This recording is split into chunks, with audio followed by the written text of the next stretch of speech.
We are back here in the city that never sleeps, New York, New York. The city is so nice, they named it twice. And yes, I've heard all the Michael Scott jokes. There's a Sparrow right down the street here. I may go get a slice of pizza right after this.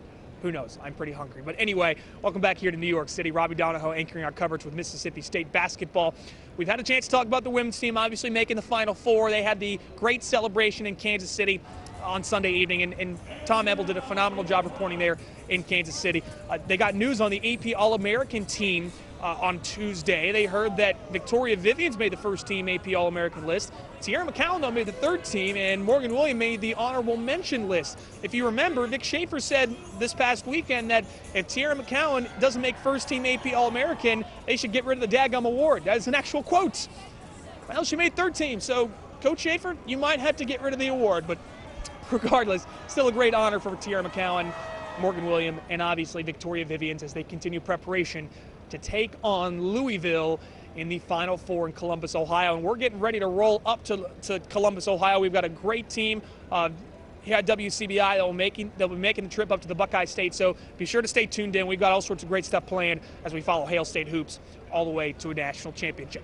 Back here in New York City, it was a fun Monday with Mississippi State, and it all got started off at the press conference at the Marquis Marriott that's in downtown New York, in the Manhattan area, as Pat Chambers of Penn State, also Larry Krystkowiak of Utah, and Rick Stansbury, Western Kentucky, all took in the press conference. We'll hear from Stansbury here momentarily.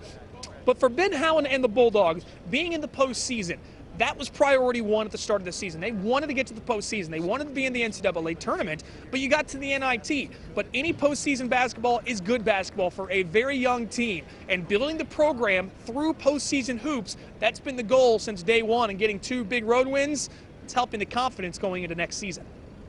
It's been a tough road to get here from the standpoint of winning 2 road games. You know, winning at Baylor, who was the #1 seed in our quadrant of the NIT field, and then winning at Louisville, a very difficult place to play, both very good teams. It's been really good for our team in terms of building and helping the nucleus that returns a year from now. So it's been a great experience. We don't want it to end. And MSU's final preparation for Penn State was off-site, away from Madison Square Garden and from Manhattan. It was actually up at Columbia University, home of the Lions. It's an Ivy League school. They had practice, a very emotional, enthusiastic practice. A lot of clapping, a lot of energy and just intensity.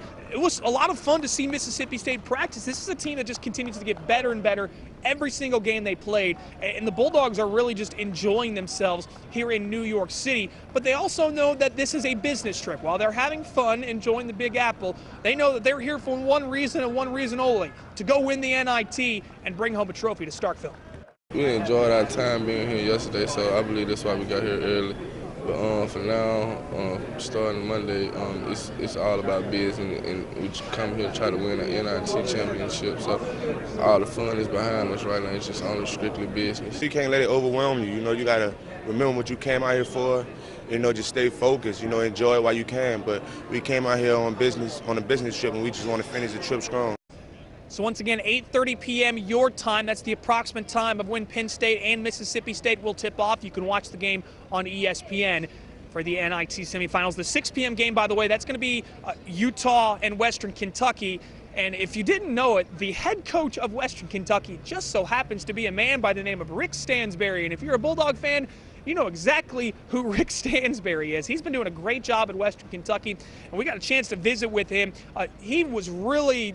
He caught up with a lot of his former Mississippi State colleagues, one of which was SID Greg Ellis, and obviously John Cohen, the athletic director now at Mississippi State. They were sharing Ron Polk stories. That was great, but Stansbury spoke glowingly about the job that Ben Howland has done in Mississippi State, but he offered a little piece of advice to Howland before he arrived in Starkville.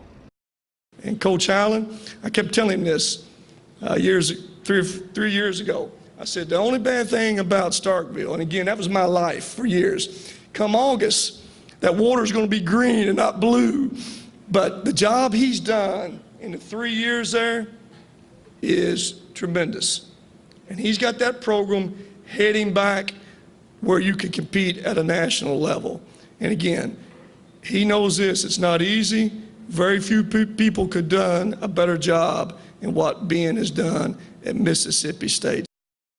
Rick Stansbury hasn't changed one bit, but can you imagine the storylines if Western Kentucky beats Utah and the Bulldogs pull through and beat Penn State?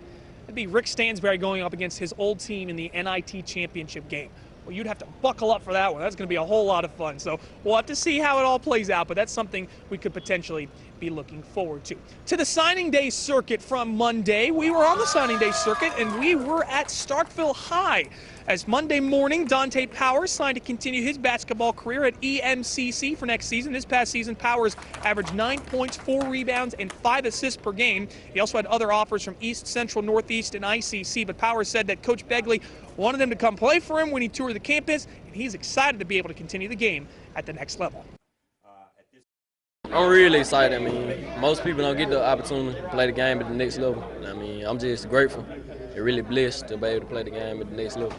So congratulations to Dante. If you can see, it's very dark outside, but the billboards here in New York City projecting all sorts of lights onto me. So this is a great place. The concrete jungle where dreams are made of. Obviously, you've heard the line, an Empire State of Mind, but this is hopefully where the place Mississippi State hopes their dreams come true as they can bring home some hardware.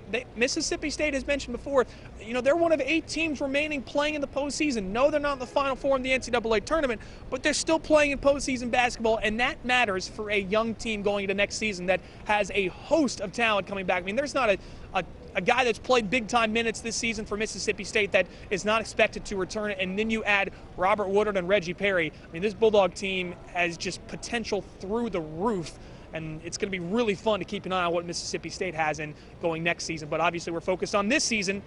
We're going to see how Mississippi State finishes out the season as they take on Penn State coming up Tuesday night in the NIT semifinals. We'll have much more from here in New York City coming up on WCBI Sports. We hope you can join us for all of our exceptional coverage with the Bulldogs.